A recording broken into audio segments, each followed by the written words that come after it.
పెళ్లికి ముందు ఎలాంటి స్పీడ్లో ఉన్నాడో మ్యారేజ్ తర్వాత కూడా అదే టెంపో మెయింటైన్ చేస్తున్నాడు విజయ్ దేవరకొండ. రష్మికతో పెళ్లికి ముందు 2 చిత్రాలు సైన్ చేశాడు.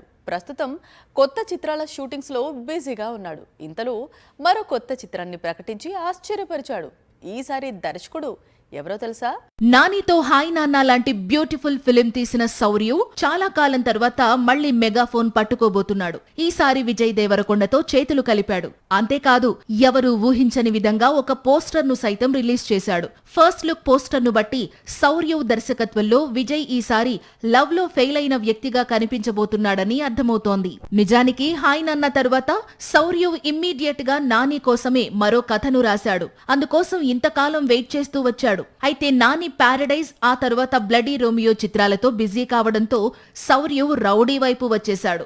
అయితే ఇప్పుడు విజయ్ దేవరకొండతో తెరకెక్కిస్తున్న చిత్రం నాని కోసం గతంలో రాసిన కథేనా లేక కొత్త కథతో తెరకెక్కిస్తున్నాడా అనేది తెలియాల్సి ఉంది. గతంలో విజయ్ నటించిన ఖుషీ చిత్రానికి, అలాగే శౌర్యు మొదట డైరెక్ట్ చేసిన హాయ్ నాన్న మూవీకి సంగీతాన్ని అందించిన హేషం అబ్దుల్ వహాబ్ ఇప్పుడు కొత్త చిత్రం కోసం సంగీతాన్ని అందించబోతున్నాడు.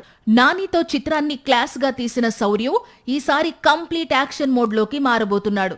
విజయ్ కెరీర్ లోని భారీ చిత్రాన్ని తెరకెక్కించబోతున్నాడు.